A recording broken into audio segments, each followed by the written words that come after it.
Oke, selamat sore. Kali ini kita bakal bahas motor NMAX. Ini bukan NMAX yang paling baru ya, tapi yang versi sebelumnya. Kan ada yang generasi pertama tuh, yang non VVA, yang 150. Ini yang generasi keduanya. Kenapa saya bahas yang ini? Pertama karena adanya yang ini.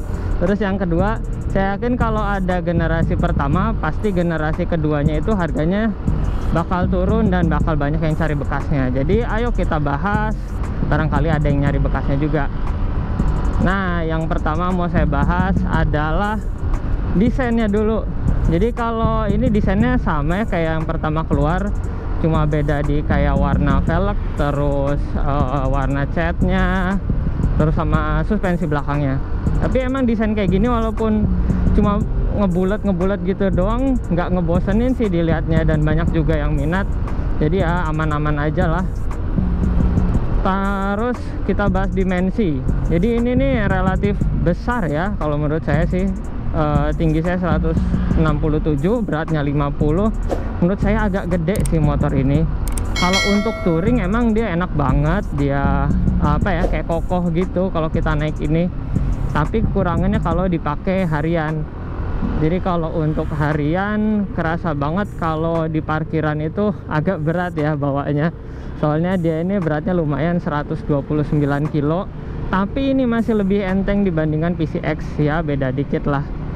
Terus kalau yang generasi setelahnya yang 155 Connect itu, dia kalau nggak salah beratnya naik 5 kilo, jadi lebih berat lagi. Jadi kalau beli yang ini lebih enteng sih, lumayan 5 kilo. Terus dimensinya juga panjang. Dan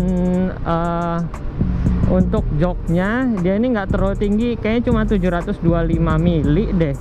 Jadi kalau misalnya teman-teman ini nggak tinggi-tinggi banget, pakai ini masih enak. Jadi nggak perlu jingjit. Cuma itu minusnya tadi rada berat aja. Tapi enak lah untuk tinggi orang Indonesia.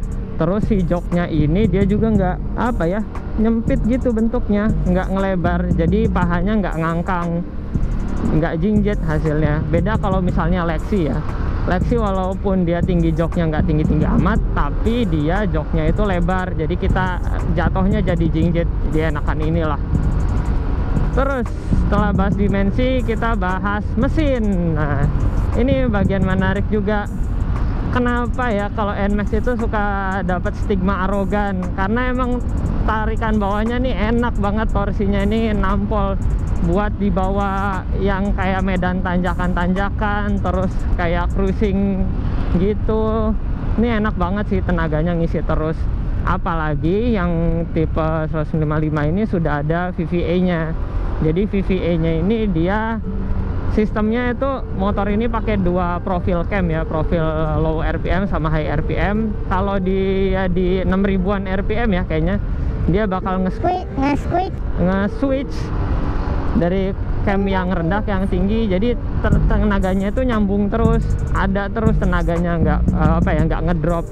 Kalau kayak misalnya Vario itu dia bawah ke tengahnya dia enak, tapi ke atasnya itu udah nggak enak. Tapi kalau ini bawah enak, atasnya juga enak karena VVA-nya tadi. Tapi kalau masalah mesin, emang sih mesin ini menurut saya kasar sih, kayak berisik terus geter gitu loh kalau mesinnya Yamaha. Beda kayak mesinnya PCX atau Vario ya, mesinnya Matic 150 nya Honda itu dia halus, tapi emang kekurangannya tenaga atasnya kalah sih, enakan ini. Nyambung ke masalah mesin, berarti nyambung juga dong ke masalah bensin. Bensinnya ini saya dapat sekitar 40-an kurang lah, 38 sampai 40 km per liter. Jadi ya nggak boros-boros amat, nggak hemat-hemat amat juga buat ukuran Matic 150 ya, emang segini gitu loh. Ini udah cukup sih buat di perkotaan. Nah, ngomongin di perkotaan lagi nih, ini kekurangannya nih, karena dia torsinya gede, untuk dibawa macet-macetan tuh rada kagok ya. Jadi kayak nyelonong gitu loh, apalagi bodinya kan gede. Kalau selap-selip gitu rada susah sih menurut saya. Jadi ini enaknya emang buat jalan luar kota sih, tapi masih ya nyaman-nyaman aja. Matic 150 emang sekencang apa sih di dalam kota. Lanjut lagi masalah suspensi. Suspensi ini menurut saya enak loh, empuk rasanya tuh. Dia dipadu juga sama frame-nya yang apa ya, ada sasisnya ke tengahnya gitu. Jadi di antara tangki ini ada sasisnya juga nyambung. Kalau dia nikung, kalau dia bawa manuver, jadi nggak kayak ngebuang gitu, karena jadi tengahnya lebih kaku daripada Matic yang ada decknya kayak Lexi, Vario, Beat. Itu kan tengahnya bolong tuh, nggak ada besi yang nyambungin, jadi dia kayak lebih ngebuang lah. Tapi ini stabil sih. Suspensi depan sama belakangnya ini nggak terlalu empuk dan nggak terlalu keras juga sih, nyaman banget. Kalau yang sebelumnya itu belakangnya lebih keras daripada yang ini. Ini kayaknya gara-gara dapat subtank deh belakangnya itu, jadi dia lebih empuk. Cuma kalau ketemu bolong yang gede ya tetap sih jeduk ya, jeduk-jeduk juga. Tapi karena profil bannya lebih besar, ya redamannya lebih kerasa enak sih. Lanjut masalah fitur. Nah ini yang paling saya nggak suka dari motor ini adalah karena dia nggak keyless.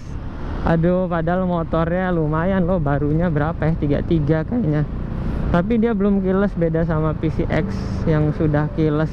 Karena motor gini kan mahal ya, pasti banyak yang pengen, banyak yang apa, nyari, rawan maling lah. Jadi kalau keyless lebih enak. Tapi terus juga dia udah ada fitur ABS, remnya udah ABS, jadi nggak usah takut kalau ngunci ya. Kalau bannya tiba-tiba ngunci, remnya udah ABS. Terus ada VVA. Apa ya, kalau misalnya NMAX kayaknya minim fitur deh. Dia charger juga belum ada. Terus keyless belum ada, charger belum ada. Apa ya, paling bagasi itu ada stoppernya. Terus apa lagi ya, kayaknya udah deh fiturnya itu doang. Ya udah deh, lanjut deh karena cuma segitu doang. Kita bahas, oh iya, akomodasinya ada beberapa tempat ya buat naruh barang. Di bagasi ini ada 2. Apa nih? Bagasi depan ada 2, sebelah kiri sama kanan. Yang kiri ini muat botol aqua, masuk lah ini. Tapi yang kalau kanan ini loh buat apa ya, ini kayak nggak ada gunanya, kayak nggak bisa disebut laci. Terus kalau yang bagasi belakang, dia kapasitasnya kalau nggak salah 24 liter deh. Nah minusnya dibandingkan PCX, saya bandingin sama lawan sekelasnya aja ya. Kalau sama PCX, dia ini bagasinya kalah gede sih. PCX kayaknya 28 liter. Terus kalau saya naruh helm full face, kalau NMAX itu harus dibalik. Tapi kalau PCX bisa ditaruh biasa gitu aja. Jadi kalau mau pakai NMAX, kalau mau naruh helm, pakai kain dialasin di bawahnya biar nggak baret. Nah terus masalah tangki bahan bakar juga, ini nih ternyata segede gini cuma muat 6,6 liter loh. Kalau yang versi baru rada naik sedikit sih, jadi 7,1. Tapi 6,6 tuh kalah sama PCX yang 8 liter ini tempat bensinnya. Jadi otomatis ini kan udah nggak hemat-hemat banget. Terus tangkinya tuh sedikit, ya bakal lebih sering lah bolak-balik ke pom bensin. Bandingin aja sama Vario 150, itu tangkinya 5,5 liter loh.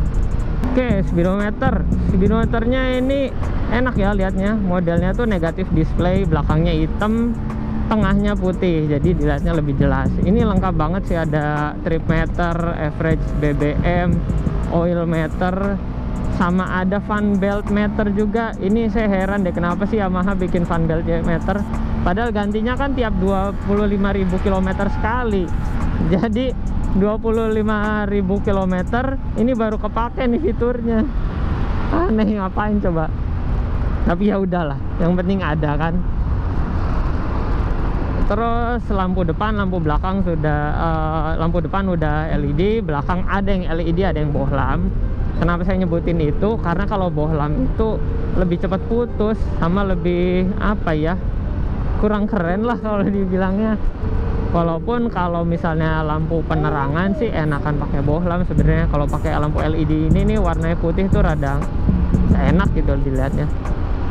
Nah, bahasan terakhir yang paling penting adalah harga. Jadi kalau harga ini yang tipe tahun 2018 itu yang bekasnya, kalau di Pulau Jawa dia harganya sekitar 22 jutaan. Ya lumayan ya. Ini ya selisih sedikit lebih murah daripada PCX ya. Karena wajar sih, PCX kan udah ada keylessnya, udah ada apanya, fiturnya lebih banyak. Walaupun secara mesin enakan NMAX, secara suspensi juga kayaknya enakan NMAX sih. Ya begitulah plus minusnya. Silahkan kalau mau beli, kalau ada uang beli aja, kalau nggak ada uang ya nggak usah. Mau gimana juga NMAX ini tetap rajanya Matic 150 ya, walaupun ada yang bilang moge lah, bilang motor arogan lah, segala macem. Tapi emang ini secara kualitas apa ya, build quality-nya juga emang bagus banget. Jauh nih cat-catnya ini loh, warnanya dove-nya bener-bener pekat, terus ngedove banget, nggak kayak dove-dopannya Honda. Plastiknya juga lebih solid, las-lasannya juga lebih solid. Walaupun memang secara fitur kurang, tapi secara mesin dia jauh menang. Itu aja deh untuk review kali ini. Semoga yang nonton bisa kesampaian ya, punya NMAX. Yang udah punya semoga NMAX-nya awet atau bisa ganti X-Max. Itu aja lah, saya pulang dulu. Terima kasih, sehat selalu.